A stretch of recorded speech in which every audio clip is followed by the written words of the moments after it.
Let's kick this off. Welcome to a short masterclass. I will tell you in a bit why it's going to be short, because I love interaction, on how to build a self-managing organization. Now, why would you want to build a self-managing organization in the first place, right?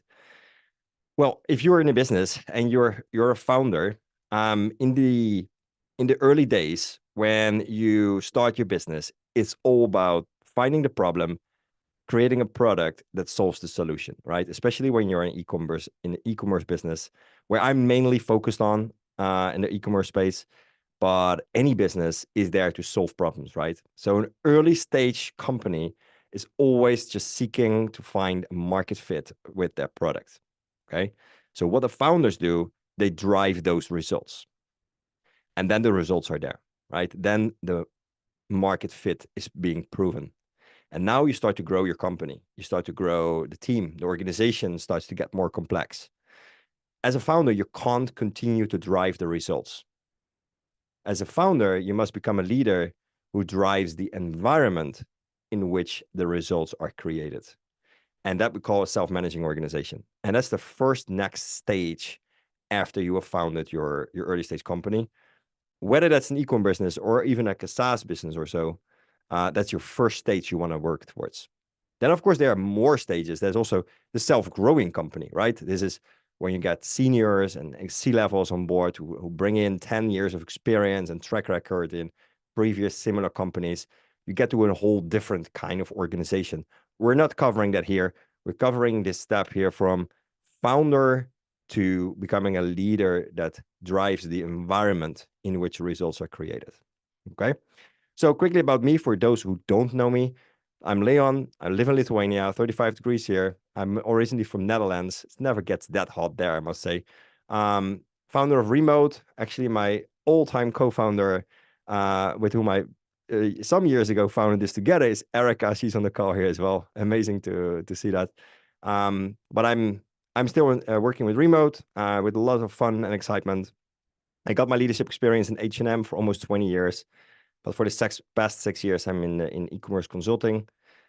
Also being a startup SaaS CEO. I'm super excited about strategy and productivity, startups as well. And I also like to sometimes go on stage. So this is a bit about who I am. And I speak to a lot of people, not just the clients that I work with, but also other people in mainly the e-commerce space, right? So over the past few years, that has risen above 100 people for sure, 100 founders who I spoke to. And I see these 4 things all the time coming back.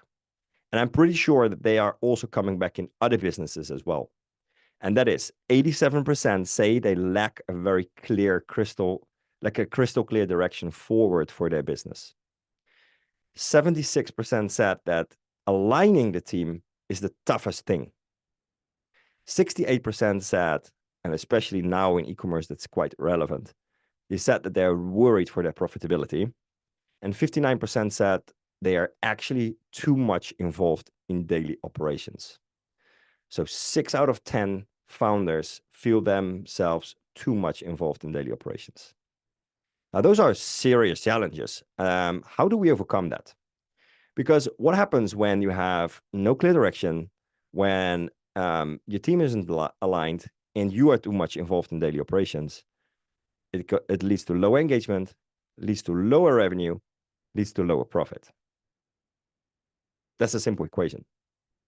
Now, that's not what we are after in our businesses. So that's why the goal of this masterclass is I really want to give you a very simple framework you can literally start working on tomorrow to raise engagement and to transform yourself into a self-managing organization. Yeah. It's not done in a day, but you can literally start it tomorrow and piece by piece build out this puzzle and transform from a founder organization into a leading organization.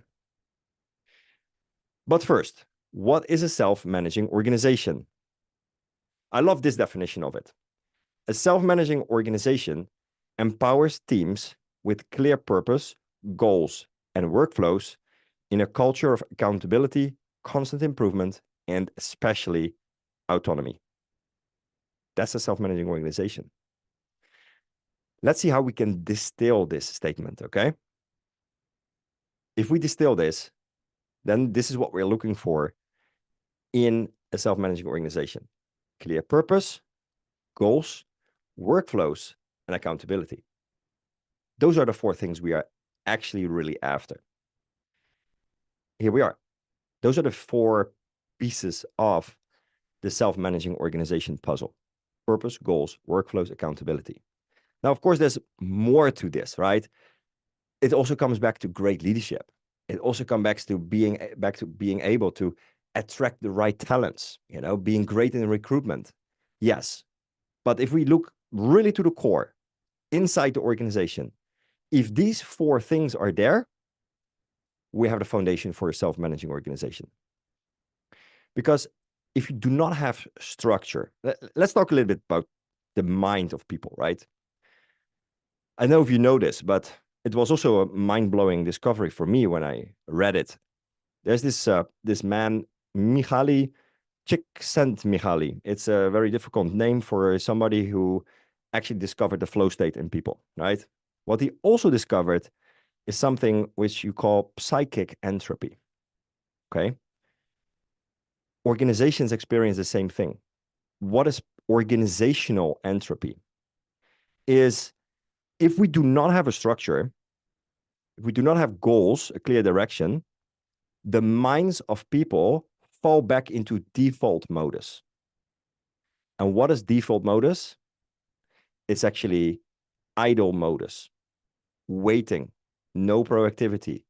It's the modus of chaos. That's the standard setting of our brain. This is what we fall back to also when we are, for example, anxiety or worry, right? This is where the brain where we procrastinate, where we, go from tab to tab and not really feeling it. And like this is that modus. That's our standard modus. So we all the time try to fight that, but it's actually quite easy to fight it is by giving structure, order, and direction to our brain. And there we can find our flow state. So if we are working on a day-to-day business, we want to try to find flow state ourselves as people. But when you're a leader of an organization, you want to find flow state for your organization as well. And that is where those 4 aspects come into play. The purpose, goals, workflows, and accountability. Now, back to what is a self-managing organization. I'm going to dissect these 4 blocks that we just saw, okay? And after this, by the way, I have full open mic to answer all of your specific questions. Yeah, I don't want to go very deep in all these lines here and this becoming a 60-minute monologue where your focus is probably just 10 or 15 minutes. No, I'd rather have like a very interactive session afterwards where I can take specific problems from your challenges and obstacles you're facing in your day-to-day life and just have a Q&A, okay? So I'm going to just give you the framework and your brain is going to give the questions. So the first step in defining a purpose, which is what I call the North Star blueprint, is tap into people's innate drive to want to contribute to something larger than themselves. This is also very well documented. We have a very intrinsic motivation to want to contribute to something larger than ourselves. We see that happening a lot when there's, for example, a global crisis, like a catastrophe, like a nature catastrophe, for example, right? Where people step in and start to help each other and innate drive to want to contribute. It sits in us. We cannot get it out of it, but we can feed it. We can nurture this. How do we do that? We need to get, as founders, out of ourselves these foundational early beliefs on why this business matters. And we define that into a mission and a vision statement, and we add there the core values, because that describes what our perspective is as a business. What is this higher purpose we want to communicate to our people of why this company exists? And that purpose goes beyond, for example, what I hear often, which is inspiring at best, but not purposeful, is I started this business because I wanted to quit the 9 to 5. Inspiring, but not a purpose for other people. Why would other people join your personal mission that you don't want to work 9 to 5 in a corporate job, for example? No, it has to be much bigger than that, and something that everyone buys into. Okay, so you have to spread your fundamental beliefs throughout the organization. That's the first direction we are giving to people. That's block number one. Now, block number two, goals. Very cliche. How we need goals. Of course, we need goals, right? I'm not gonna tell here why we need goals. It's so far clear that we need goals, but organizations really struggle in finding what are our right goals, because the difficulty is not to choose what our goals will be. The difficulty lies in deciding what not will be part of our goals. Yeah, because that is an infinitely larger piece we have to say no to. So what happens is we are afraid to miss out. So we try to do everything. We try to accomplish everything in our business. And that's not focus for the brain of people. So you're tapping into this default modus of being overwhelmed and lost because the chaos modus is being activated in the brains of your people. No, instead, you have to set very clear goals for the next 36 months on the larger scale. So 24 to 36 months is right now a time frame which is manageable for most people in the speed where everything goes and how far we can look ahead. In the past, you could set goals for 10 years. Now 10 years is like 100 years, right? Who sets goals for 100 years? No, 2 to 3 years is right now really the frame. So a quick step is there to perform a deep SWOT. SWOT is a strength, weaknesses, and opportunities and threat analyze that at best you do twice per year, but the minimum is to do it once per year, and map out key initiatives that are coming out of your SWOT. Now, what is a key initiative? It's all the things you see you can work on to move your company further. So, for example, let's say that our strength is our deep knowledge about performance marketing. Great. How can we leverage that? Well, we could leverage that, for example, by stopping to work with an agency and building an in-house team. Great. That building an in-house team is one key initiative you can use for your business to progress. So if you have a whole map of key initiatives, you start to see where do we have most of the key initiatives that are repeating itself and coming back, right? That might be goals for you.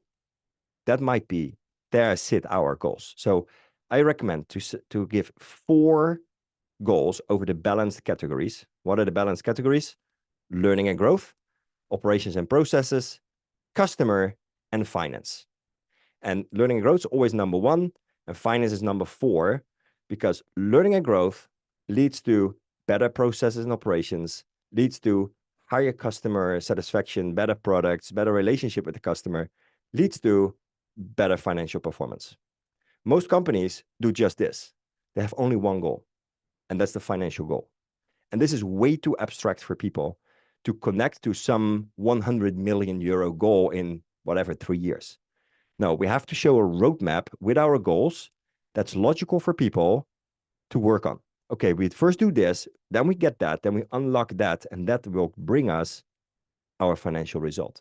So the 100 million suddenly becomes a lot more tangible and understandable for your people, okay? And then when you have all those key initiatives in place, you can group them under those goals, and you almost already have your full plan for the next 36 months, more or less ready, okay? But more about that in a sec. Let's move to block number 3, workflows, okay? I call that the Pulsar plan, actually, because a plan is actually a workflow. A plan is nothing static that you do once per year, once per quarter, and you put it in a drawer, and that's a worthless way of planning. No, the Pulsar plan, just like the Pulsar star, is something you're constantly working on. It's your skill of being able to plan which will make all the difference, rather than the outcome of the planning, okay? So if you ever heard of the OKR framework is sometimes mentioned as, I heard several things, like it's a goal-setting framework. Yeah, it's kind of it as well. It's a planning framework. Yeah, that's true as well. But it's also very much a workflow. OKRs is a workflow. And I don't know if you ever heard of OKRs, but it's objectives and key results, which is a methodology to break down bigger goals into smaller ones and eventually into daily tasks. Okay. So now imagine you have those 4 goals, right? You have 4 goals for your business over those 4 categories. That's for the next 24 to 36 months. Great. What are then 3 to 5 company-wide objectives, smaller goals, if you will, that we can work on in the next 12 months rolling that will get us to this big goals that we are after? Okay. 3 to 5 yearly objectives. Great. That's the year. But let's break it down even further, because a year worth of pie is still a large pie to eat. So we want to break it down into a quarter. Okay. If we look into our yearly objectives, what are then 3 to 5 quarterly objectives and key results, which is another deeper breakdown of the objectives that we can work on this quarter that will actually move the needle towards our 36 months long goal. Okay. So now we're already from an inspirational purpose, we're already to knowing what to work on in the next quarter. Okay. Super important for, you can imagine, autonomy of people. So we have these key initiatives, right? You remember from the previous step, we were doing a SWOT and we were mapping all those initiatives that we could do, all the things we could potentially work on. Now, great. If we have all those key initiatives, now we know exactly for the next quarter which key initiatives we should actually work on. Now you start to get groups of key initiatives under each objective planned together. And a group of key initiatives together, how do we call that? We call it a project.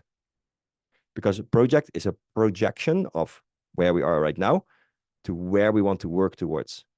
So a group of key initiatives becomes a project. So now you know, oh, next quarter, these are the 4 or 5 projects we're going to work on. Awesome. What are then the tasks in this project? So you break down next level, tasks, daily, weekly, monthly tasks.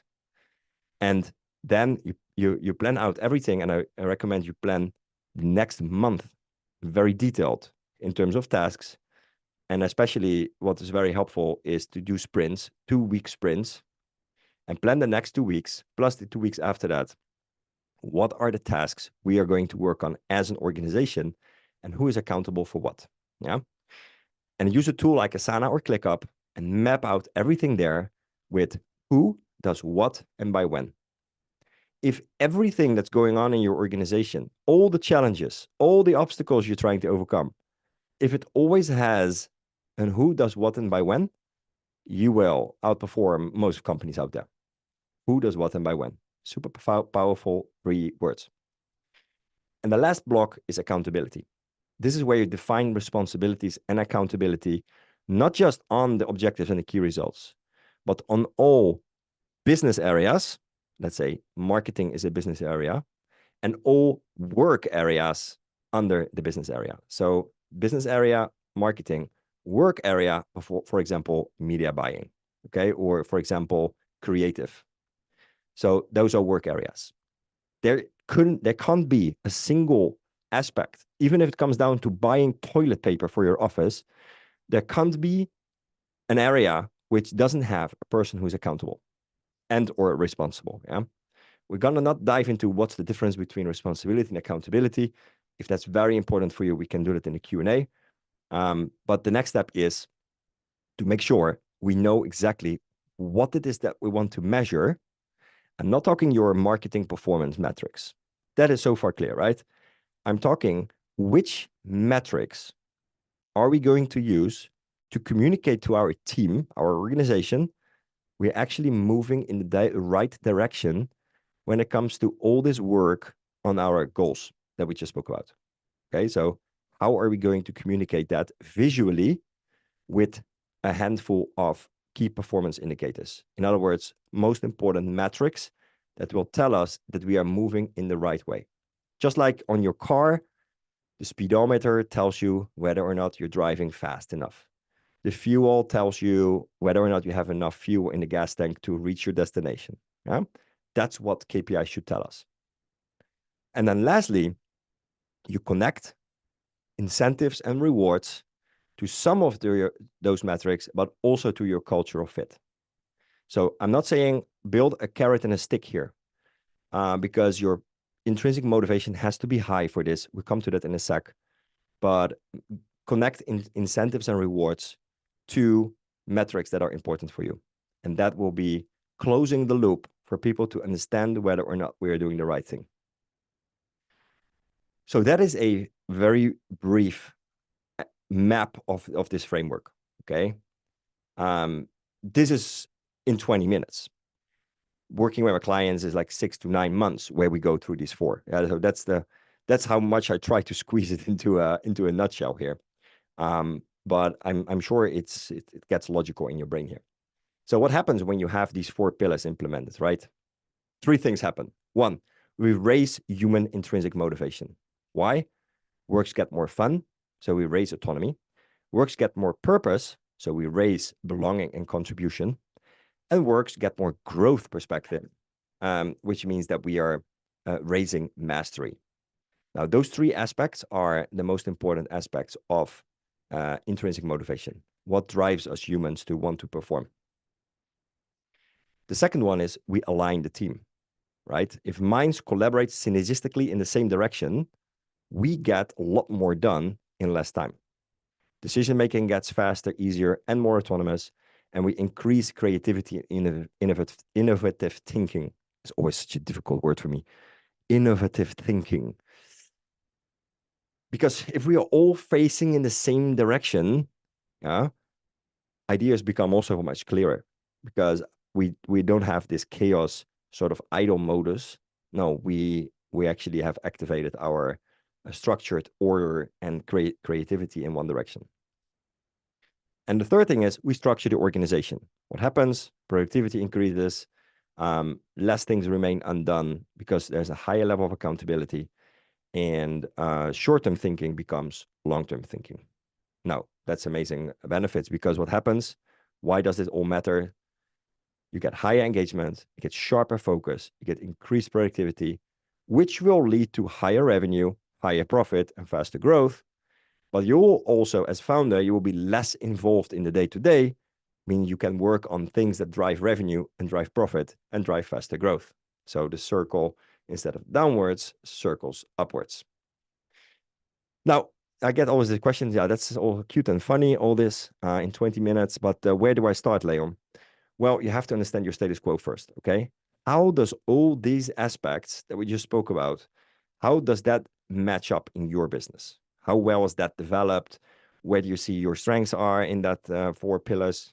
Are there things that were totally new for you? You have to understand your status quo first. So that's why you have to know what to work on and know what not to work on. This is what I offer for a very select group of companies. It's a free leadership and organization audit where you get to work basically for free with me, 2 times 1.5 hour session with deep questioning, a company-wide survey. You will get a 20-minute result video. You get afterwards a 1 hour consulting session on the results of this leadership and organization audit. Plus, you get a 3-month roadmap to see where it is that you need to work on to optimize your organization and step into that self-managing aspect of your company. So if you're interested, I can share a link in the end, but I want to actually open the mic and just really speak together and listen to all your questions and try to answer this as good as possible. So here we go. I will make sure that you can unmute because I blocked it. I sometimes heard a lot of kids screaming on the background, for example. Here you go. So you can unmute yourself now. And yeah, let me know your questions.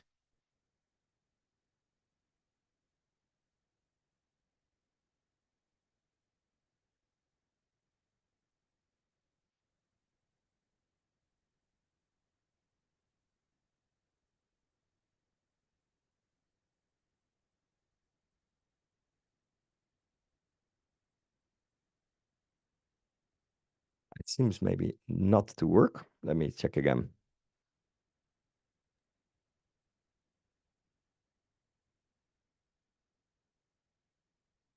No, or nobody is raising the hand. Maybe try raising the hand. Maybe that works.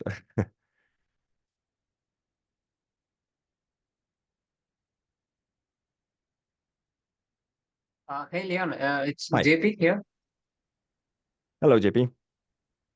Uh, yep.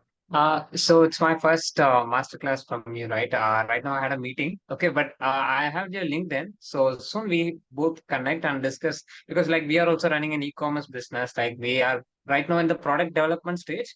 Yeah. Uh, so we are transforming our e-commerce into an AI-based e-commerce platform. So we are working on those things. So when we are launching those things, like we need an expert advisors like you, so we both can connect in a separate call, and we will Sure. look how we can collaborate and what are the ways that we can. Okay, so I will text you on LinkedIn. Okay, Yeah, that's so fine. you Absolutely. need to leave the meet. Okay, sorry for that early leave. Okay, have a great day. Have a All great those day. guys in the meeting. Okay, bye bye. Bye-bye.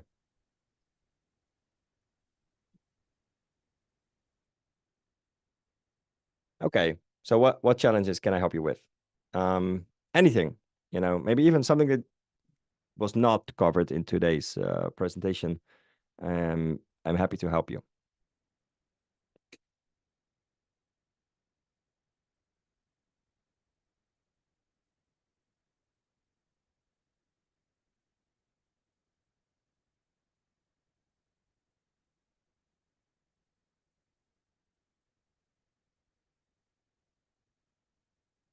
Okay.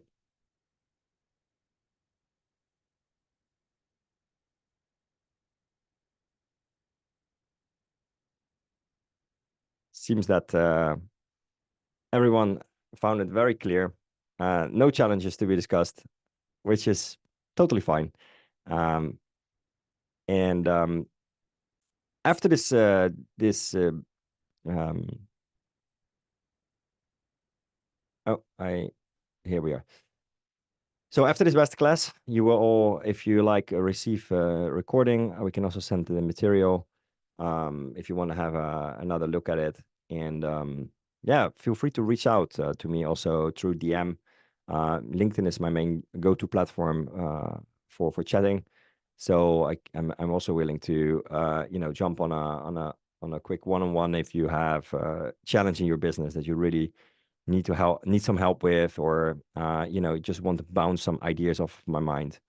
Feel free. I'm absolutely open to that. And with that, I want to gift you with the present of a shorter meeting today.